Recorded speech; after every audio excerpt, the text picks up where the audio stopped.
नमस्कार साथियों, स्वागत है आप सभी का एक बार फिर से अपने YouTube channel DC geography classes में।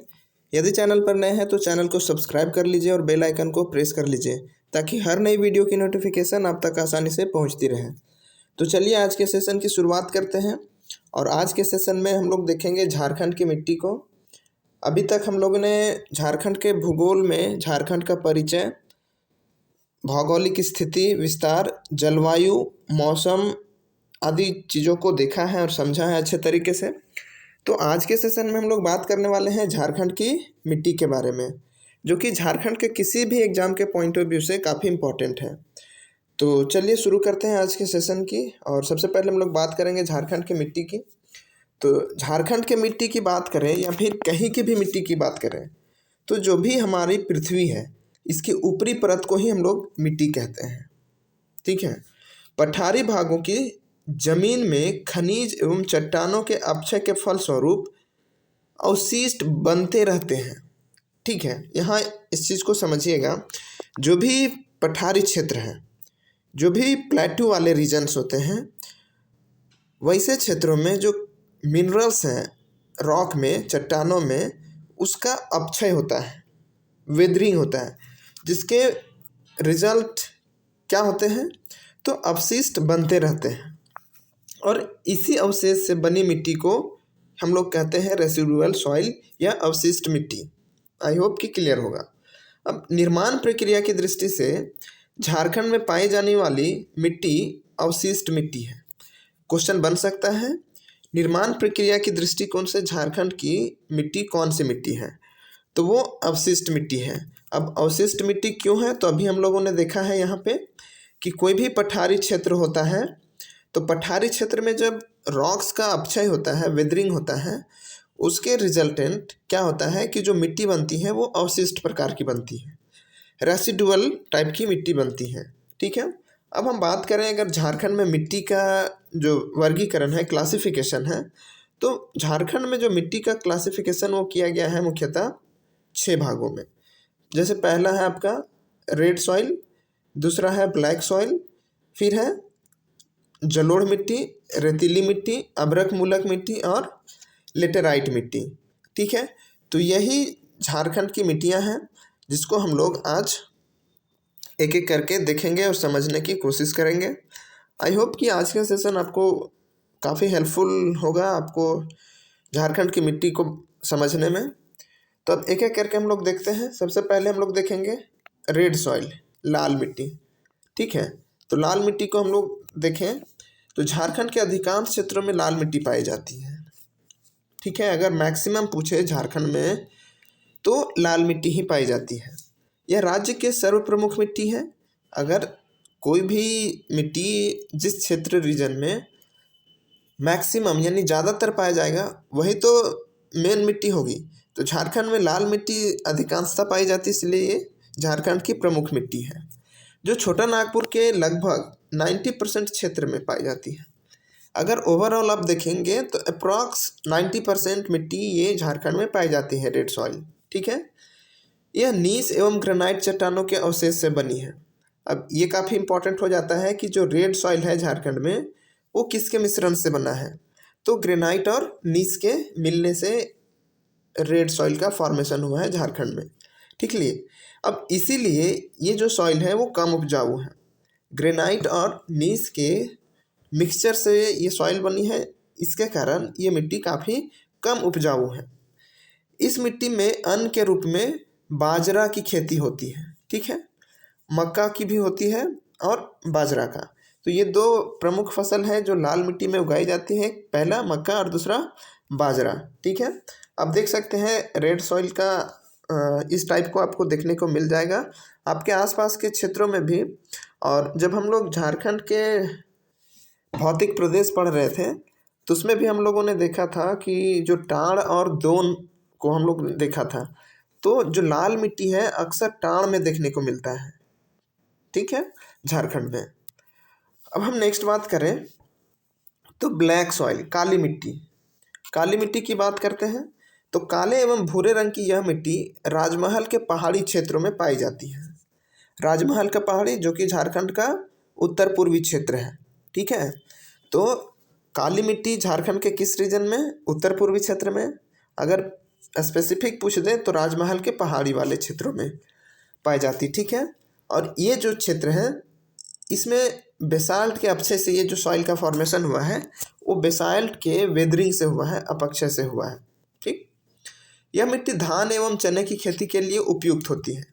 जो काली मिट्टी होती है इसमें धान और चना का खेती काफ़ी उपजाऊ होता है और काफ़ी अच्छा पैदावार होता है धान और चने की।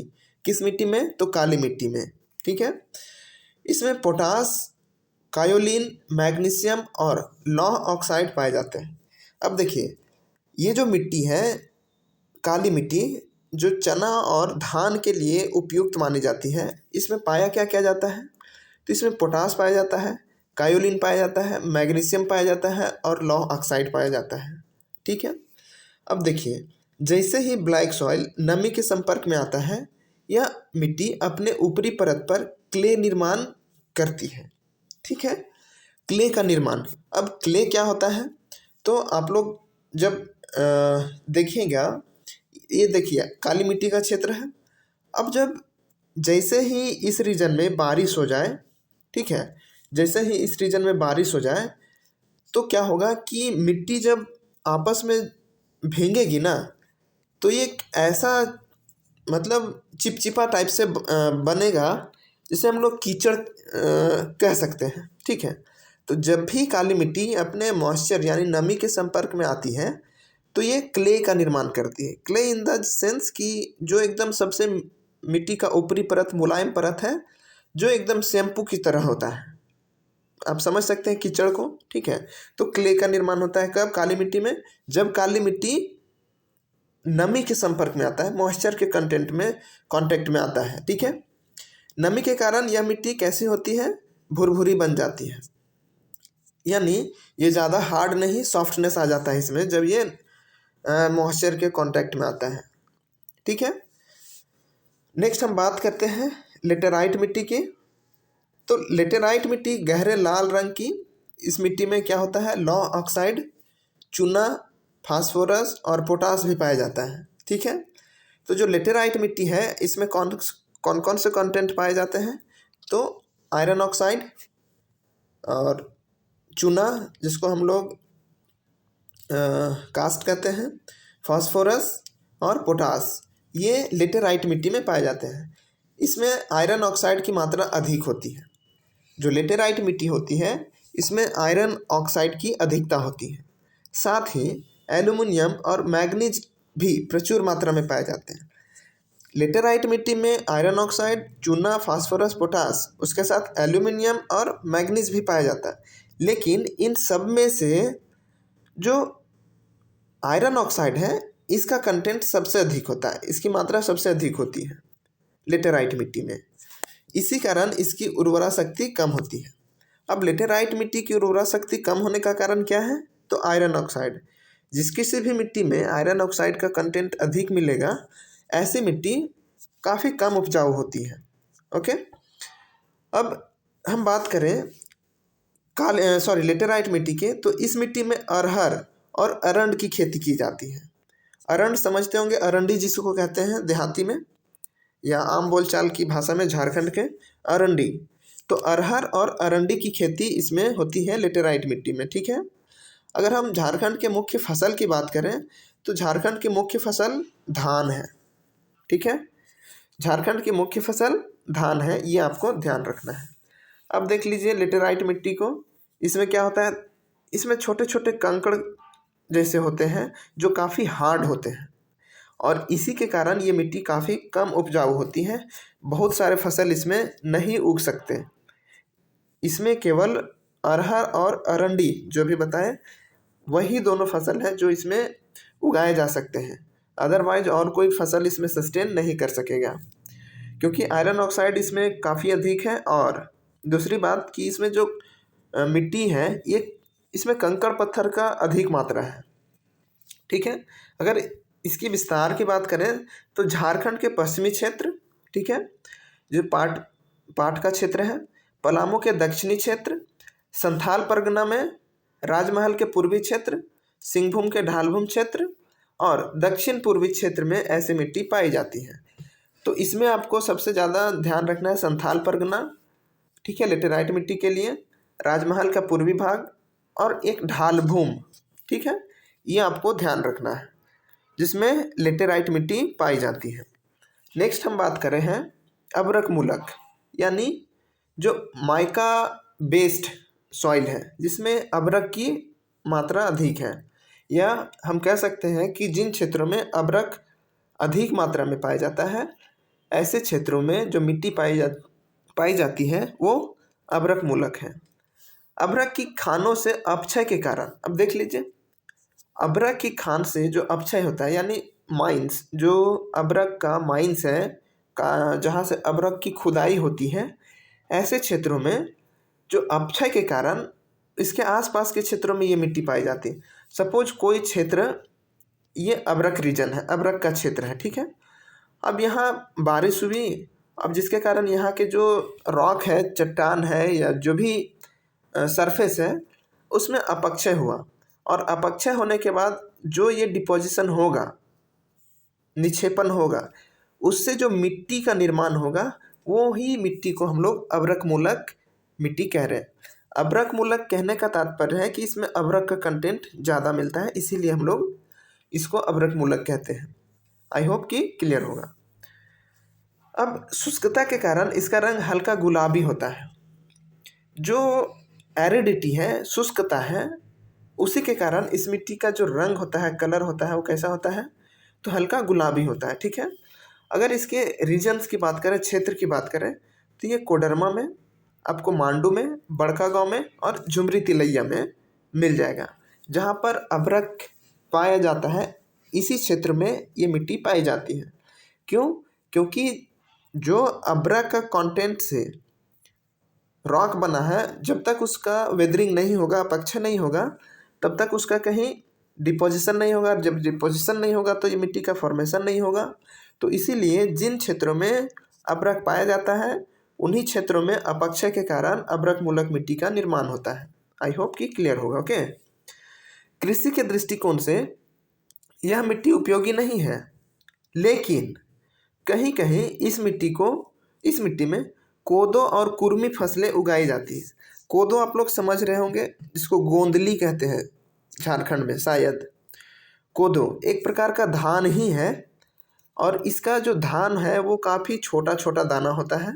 और अभी के जो धान हाइब्रिड सीड्स हैं, ये चावल जितने फ्रेश होते हैं, कोदो का और कुर्मी का जो चावल होता है वो एकदम फ्रेश नहीं होता है, वो थोड़ा सा आपको गंदा जैसा दिखेगा। लेकिन ये जो कोदो और कुर्मी होता है, इसमें जो विटामिन्स हैं या प्रोटीन्स हैं वो काफ़ी भरपूर होते हैं। पहले के लोग अधिकांशतः कोदो को, कुर्मी को या फिर गोंदली को ही खाते थे, जिसमें मड़ुआ भी आता है, ठीक है। तो ये ध्यान रखिएगा कि जो अभ्रक मूलक मिट्टी है इसमें कोदो और कुर्मी नामक दो फसलें उगाई जाती हैं, ठीक है। अब देख लीजिए, यही है आपका अभ्रक मूलक मिट्टी, जो आपको देखने से इमेज में ऐसा दिख रहा है, लेकिन आप अगर सही में देखिएगा तो आपको थोड़ा सा ये गुलाबी रंग का दिखेगा, पिंक टाइप से दिखेगा मिट्टी, ठीक है। तो अभ्रक मूलक मिट्टी जो अभ्रक के खान है उसके आसपास के क्षेत्र में अपक्षय के कारण से बनता है। ओके, नेक्स्ट हम बात करते हैं जलोढ़ मिट्टी की। अब झारखंड में पाई जाने वाली मिट्टियों में सबसे नवीन मिट्टी है जलोढ़। क्यों? आप जानते होंगे आसानी से इसको, अगर आप भूगोल को थोड़ा सा अच्छे से समझ पाते होंगे तो। जलोढ़ मिट्टी का निर्माण कैसे होता है आप पहले ये समझिए। तो जब भी रिवर्स, जब पर्वतों से, पहाड़ों से बहती हुई अपने साथ सेडिमेंट्स को कैरी आउट यानी ढोकर लेकर आती है, और जब समुद्र में वो मिला देती है, तो समुद्र में पहुंचने से पहले ये नदी निक्षेप करना शुरू कर देती है। अपने साथ जो भी गाद था, जो भी इसके साथ सेडिमेंट था, उसको डिपॉजिट करना शुरू कर देती है। और यही डिपॉजिट से जो सॉइल का निर्माण होता है उसी को एलुवियल सॉइल यानी जलोढ़ मिट्टी कहते हैं। अब जलोढ़ मिट्टी भी फर्दर दो टाइप के होते हैं, एक बांगर और एक खादर, आप लोग जानते होंगे। तो हम लोग बांगर और खादर में भी नहीं जा रहे हैं, बस सिंपली हम लोग झारखंड में जो जलोढ़ मिट्टी है उसके बारे में समझ रहे हैं। ओके, तो झारखंड में जलोढ़ मिट्टी सबसे नवीन है यानी सबसे नई है, क्योंकि जब भी बारिश होती है तो बारिश के कारण जो सेडिमेंट के डिपोजिशन से सॉइल का फॉर्मेशन होता है वो एलुवियल सॉइल कहलाता है यानी जलोढ़ मिट्टी कहलाता है। अब झारखंड में जलोढ़ मिट्टी के दोनों प्रकार, बांगर जो पुरानी जलोढ़ है और खादर जो नई जलोढ़ है, ये दोनों पाया जाता है। ठीक है। अब यह जो मिट्टी है राज्य के उत्तरी यानी सीमावर्ती भागों में एवं संथाल परगना के पूर्वी किनारे, अब उत्तरी सीमावर्ती भाग मतलब जो क्षेत्र बिहार से सटा हुआ है, जिधर गंगा नदी प्रवाहित हो रही, उस क्षेत्र में पाया जाता है। ठीक है। और संथाल परगना में जो साहेबगंज और पाकुड़ के पूर्वी भाग है वहाँ पाया जाता है। तो आपको ध्यान रखना है कि जो जलोढ़ मिट्टी है, इसमें जो पुरानी जलोढ़ होती है उसको बांगर कहा जाता है और जो नवीन जलोढ़ होती है उसको खादर कहा जाता है। तो बांगर जो है वो कम उपजाऊ होती है और खादर जो है, जो नवीन जलोढ़ है, वो अधिक उपजाऊ होती है। तो अगर हम जलोढ़ मिट्टी के वितरण की बात करें, डिस्ट्रीब्यूशन की बात करें झारखंड में, तो इसका जो नदन पास्ट है यानी उत्तरी जो क्षेत्र है वहाँ पे इस मिट्टी का निक्षेप पाया जाता है गंगा नदी के कारण। ओके।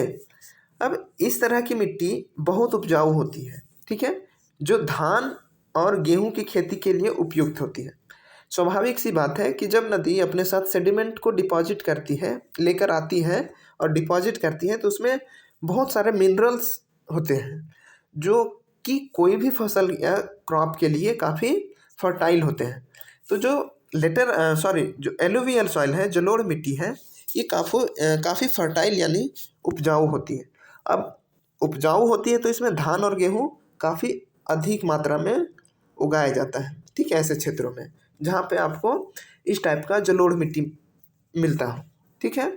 अब जलोढ़ मिट्टी होता क्या है कि इसमें जो मिनरल्स का कंटेंट होता है, पत्तियाँ सड़ गल कर एकदम खाद का काम करती है और कई 100 किलोमीटर दूर से जब नदियाँ प्रवाहित होकर आती है तो अपने साथ एकदम तोड़ते फोड़ते जो भी चट्टान है, ये जो भी पत्तियां हैं उसके साथ डिपॉजिट हो जाती है और सड़ गल कर ये जो सॉइल का फॉर्मेशन होता है यही आपका एलुवियल सॉइल यानी जलोढ़ मिट्टी कहलाती है। ओके।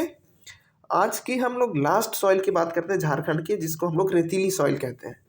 तो इस प्रकार की मिट्टी में लाल एवं पीले रंग की मिट्टी का मिश्रण होता है। जो रेड सॉइल होता है और जो येलो सॉइल होता है उसके कॉम्पोजिशन से, मिश्रण से जो मिट्टी का निर्माण होता है उसको हम लोग रेतीली मिट्टी कहते हैं, जो कि आपको हजारीबाग के पूर्वी भाग में देखने को मिल जाएगा और धनबाद में। ठीक है। ऐसी मिट्टी मोटे अनाजों के लिए बहुत उपयोगी होता है। जैसे मोटे अनाजों में क्या आ जाएगा, ज्वार बाजरा मक्का, है ना। तो मोटे अनाज के फसल के लिए जो रेतीली मिट्टी है वो काफ़ी इम्पॉर्टेंट होती है, काफ़ी उपजाऊ होती है। आई होप कि आपको क्लियर होगा। तो यही था आज का हमारा एक छोटा सा सेशन। आई होप कि सेशन आपके लिए काफ़ी हेल्पफुल रहा होगा। तो थैंक यू सो मच। आप चाहें तो इस टेलीग्राम चैनल को ज्वाइन कर सकते हैं, जहाँ पे आपको ज्योग्राफी से रिलेटेड कुछ MCQs आपको फ्री में प्रोवाइड करवाया जाता है और जो भी लेक्चर्स होते हैं उसके PDF आपको इसी टेलीग्राम चैनल पे दिया जाता है। तो आप चाहें तो ज्वाइन कर सकते हैं। वीडियो के डिस्क्रिप्शन बॉक्स में इस टेलीग्राम चैनल का लिंक दिया हुआ है। तो चलिए मिलते हैं हम लोग नेक्स्ट सेशन में। तब तक के लिए धन्यवाद।